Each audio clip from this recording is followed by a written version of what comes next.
Hey everybody, how we doing?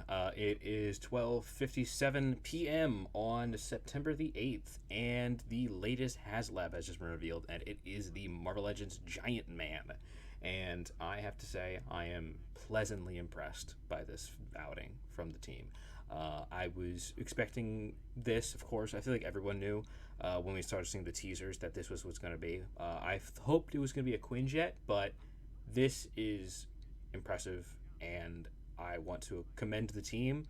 I want to commend Ryan, Dwight, Dan, and Jesse Falcon for their work on this because this is one of the best ones they've put out. I think just looking at it so far, just visually, I think it might be their best one they've made. And I really hope it gets backed fully because it deserves it. Um, as of right now, it is currently sitting at 1,656 backers, so we'll definitely be getting it. But I hope we get all the tiers as well. Now, this is, as they said in the stream, a milestone for them because as of right now, it is the figure with the most articulation they put out in the Marvel Legends line. It has 91 points of individual articulation, and I think that is incredibly impressive. 29 on the hands, so that is great work on that, guys. Fantastic job. I really, really like this. I think that this is going to be their best. Genuinely, I do. I know I just said, but I think it's really going to be their best. It is 199.99, so it's $200 plus shipping and handling. So it'll probably even out to be about 250 by the time it ships. So keep that in mind. But I think it's worth it. Genuinely, I do. It's half the price of the Galactus, and it's $100 less than the Sentinel.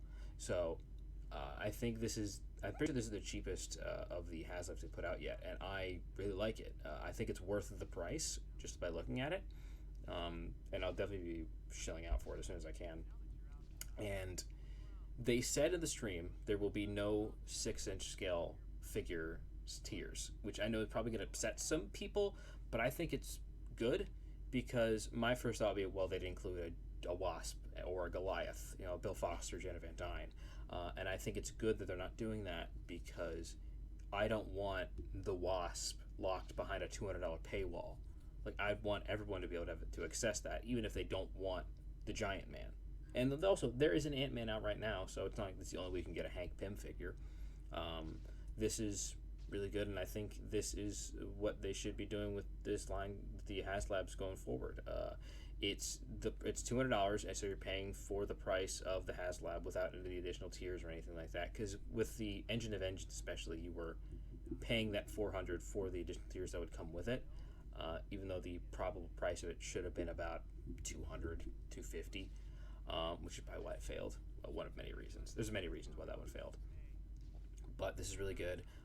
I like the additional face sculpts, despite the fact that the smiling one makes him look like a serial killer.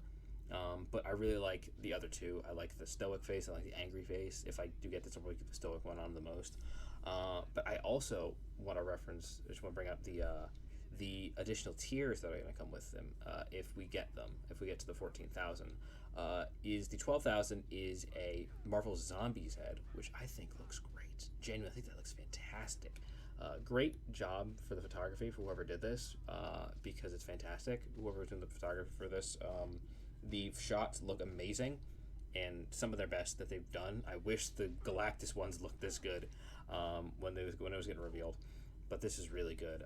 And as for the next one after that 14,000 is a Skrull head, which I really like. I like that. I like that the options here are basically different characters. Like, yeah, the Marvel Zombies one is of course just a Marvel Zombies Giant Man, but like it's a different character, different universe. And as for the Super Skrull or just the regular Skrull, it's just a Skrull who is pretending to be Giant Man. I think that's great because that leaves so many options for you if you get this and you want to keep Ant-Man on your shelf, but you also want Giant Man. You could just have the Giant Man be a Skrull and have the Avengers fighting this Skrull Giant Man. I think that's really good. I think that's a clever way to do it. But yeah, this is really good. I think they did a really good job, and I want to know what you think. Do you think that this is worth the price that it is? Because I think it is. Do you think that you'll be picking this up?